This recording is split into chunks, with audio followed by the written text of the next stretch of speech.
एक छोटे से गांव में राहुल नाम का एक गरीब लड़का रहता था। उसके पिता किसान थे और माँ घर का काम करती थी। परिवार की आर्थिक स्थिति अच्छी नहीं थी, लेकिन राहुल के सपने बहुत बड़े थे।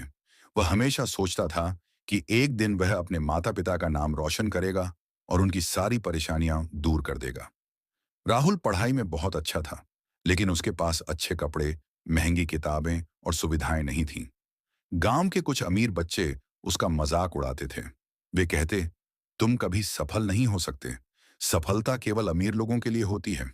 राहुल उनकी बातें सुनकर दुखी तो होता, लेकिन हार नहीं मानता था। एक दिन स्कूल से लौटते समय उसे जंगल के किनारे एक पुरानी घड़ी मिली। वह घड़ी बहुत अजीब दिख रही थी। उसके ऊपर सुनहरे अक्षरों में लिखा था, समय की कीमत समझो, भाग्य बदल जाएगा। राहुल घड़ी को घर ले आया। रात को जब वह सो रहा था, तभी घड़ी से एक चमकदार रोशनी निकली। अचानक उसके सामने एक रहस्यमयी बूढ़ा व्यक्ति प्रकट हुआ। बूढ़े ने कहा, डरो मत राहुल, मैं इस जादुई घड़ी का रक्षक हूं।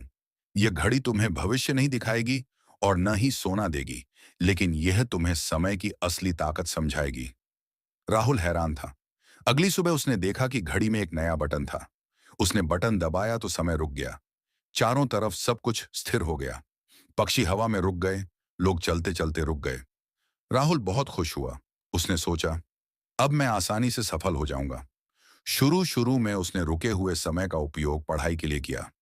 वह रोज अतिरिक्त घंटे पढ़ता और उसकी पढ़ाई तेजी से सुधरने लगी। लेकिन धीरे धीरे उसके मन में लालच आ गया। एक दिन उसने परीक्षा से पहले समय रोककर प्रश्न पत्र देखने की कोशिश की। जैसे ही उसने ऐसा किया, घड़ी की सुई लाल हो गई।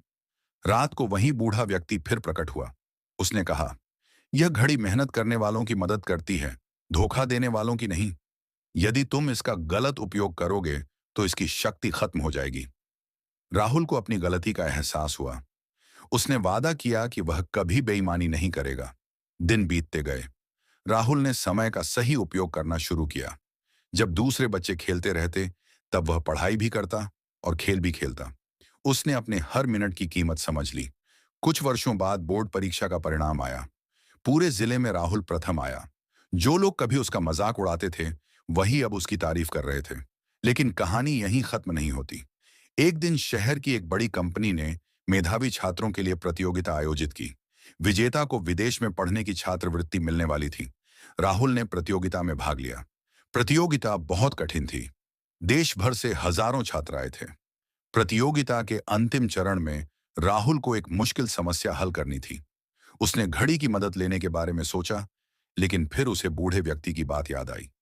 उसने तय किया कि वह केवल अपनी मेहनत और ज्ञान पर भरोसा करेगा। कई घंटों की मेहनत के बाद उसने समस्या का समाधान ढूंढ लिया। जब परिणाम घोषित हुआ, तो राहुल विजेता बन चुका था। पूरा हॉल तालियों से गूंज उठा।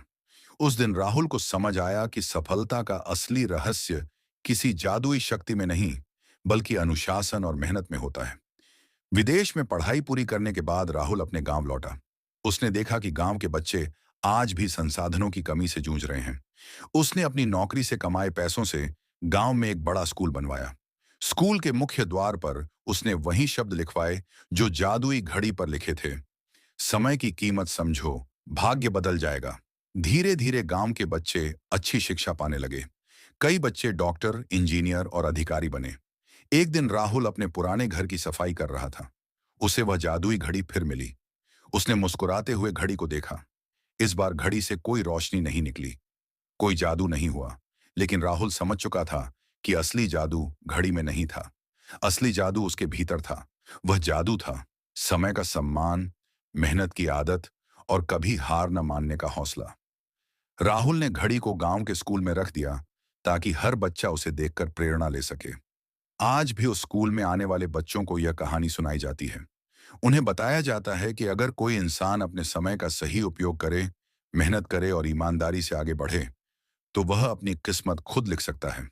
और यही इस कहानी का सबसे बड़ा संदेश है।